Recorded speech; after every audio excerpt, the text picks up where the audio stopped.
నమస్తే అండి, welcome to వాస్తు చైతన్యం. ఈరోజు మనం యాదగిరిగుట్టకు దగ్గరలో ఉన్న చాడ అనే గ్రామం రావడం జరిగింది. అంటే గతంలోనే ఇక్కడికి వచ్చినాము. వీళ్ళ ఇంటికి వాస్తు మార్పులు చేర్పులు కూడా మనం చేయడం జరిగింది. రీసెంట్లీ మనం చెప్పిన వాస్తు మార్పులు చేర్పులను కూడా చేసుకున్నారు.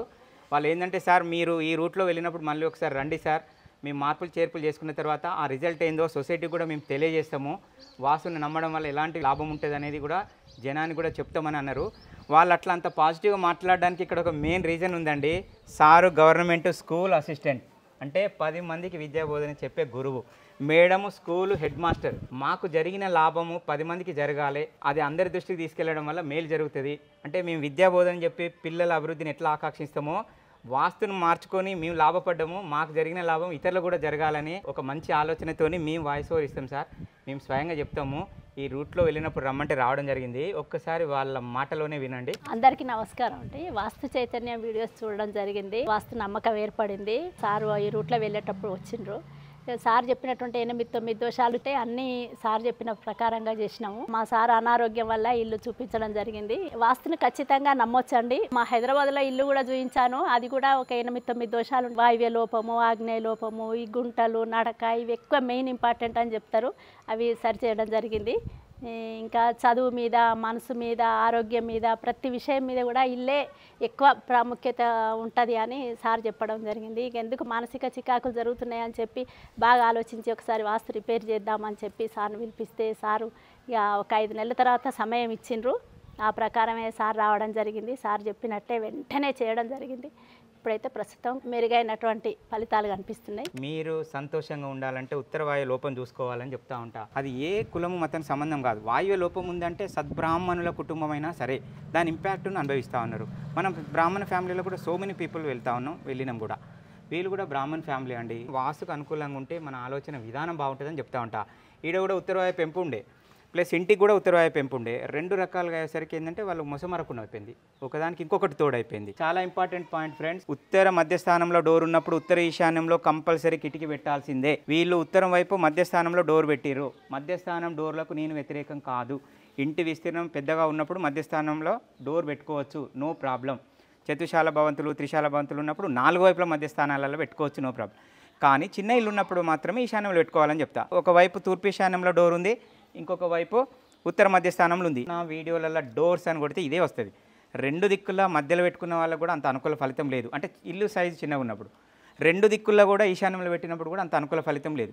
ఒక దిక్కు తూర్పు ఈశాన్యం ఉంటే ఒక దిక్కు ఉత్తర మధ్యస్థానం, ఒక దిక్కు ఉత్తర ఈశాన్యంలో డోర్ ఉంటే ఇంకొక దిక్కు తూర్పు మధ్యస్థానంలో పెట్టుకున్న ఇంట్లో ప్రాక్టికల్గా ఫలితం ఉంది. ఇది ఏ శాస్త్రాలలో ఏ గ్రంథాలలో లేదు. ఆ గ్రంథాలను బేస్ చేసుకొని మనం తిరుగుతూ ఉంటే మన దృష్టికి వచ్చిన విషయం. అది కొన్ని వందల ఇళ్ళ మీద నేను ఎక్స్పెరిమెంట్ చేసినాము. ఫలితం కూడా రిజల్ట్ వచ్చినాక 10 మందికి చెప్పే ప్రయత్నం చేస్తూ ఉన్నాం. ఇక్కడ వీళ్ళకు ఉత్తర ఈశాన్యంలో విండో పెట్టుకోమని చెప్పాం, వీళ్ళు పెట్టుకున్నారు. దాని యొక్క ఫలితం కూడా వస్తుంది. అదేవిధంగా వీళ్ళకు కిచెన్లో కూడా దక్షిణాగ్నేయంలో విండో లేదు. దానివల్ల ఏంటంటే శుభకార్యాలు వాయిదా పడుతూ ఉంటే, అశుభంకి సంబంధించిన వార్త మనం వినొద్దు అనుకుంటే దక్షిణాగ్నేయంలో కిటికీ కానీ డోర్ కానీ ఉండాలి. నా గత వీడియోలో కూడా చెప్పిన వీళ్ళ ఇంట్లో కూడా దక్షిణాగ్నేయంలో ఒక విండో పెట్టడం జరిగింది. ఇంటికి ఉత్తర వాయువులో ఒక గోడ అంటుపెట్టి కట్టి ఉండే, ఉత్తర వాయు పెంపు ఖాళీ స్థలాన్ని కూడా ఉత్తర వాయు పెంపు ఉండే కాంపౌండ్ వాళ్ళు. ప్లస్ ఇంకొకటి ఏంటంటే పవర్కి సంబంధించిన ఎర్త్ పిట్ అనేది కూడా అక్కడ కరెక్ట్ ప్లేస్లో లేకుంటే అదొకటి సరి చేసుకోమని చెప్పినాము. దాని నుంచి కూడా మనకు నెగిటివ్ ఎనర్జీ రాకుండా మనం కాపాడే ప్రయత్నం చేసినాము. ప్లస్ ఇట్లా మెట్లు బయటకు వచ్చినప్పుడు ఈ విధంగా రేకులతోని స్క్వేర్ ఆర్ రెక్టాంగిల్ చేసుకున్నా కూడా దోషం ఏమి ఉండదు. ఒకసారి చూడండి, మెట్లు ఉత్తర వాయు పెంపు, దానికి క్యాంటిలివర్ బీమ్ లేదు కాబట్టి కింద సపోర్ట్ పెట్టి మెట్లు వేసుకున్నారు. సేమ్ దానికి ప్యారలల్గా మనం ఇట్లా రేకులు వేపించి ఇక్కడ ఒక పైప్ పెట్టించినాం. అంటే డ్రోన్ కెమెరాలకు వెళ్ళి ఆకాశం నుంచి ఫోటో కొట్టినప్పుడు స్క్వేర్ ఆర్ రెక్టాంగిల్ అనేది దెబ్బతినకుండా ఉంటుంది. స్లాబ్ ఏరియా అనమాట. అది కూడా ఇంపార్టెంట్. మెట్లు పెరిగినాయి కానీ మెట్లు కూలగొట్టుకొని ఇబ్బంది పడే బదులు మనకు ఆప్షన్ బి, దానికి ప్యారలల్గా రేకులు వేసుకొని ఇక్కడ ఒక పైప్ వేసుకున్నా కూడా దోషమే ఉండదు. ఇక్కడ వీళ్ళు ఇంకొక చిన్న మిస్టేక్ చేసారు. ఆడ నేను రేకుల రూమ్ వేసుకొని పైప్ వేసుకోమని చెప్పినా కానీ దీనికి దారం వేసి పైప్ రావాలి.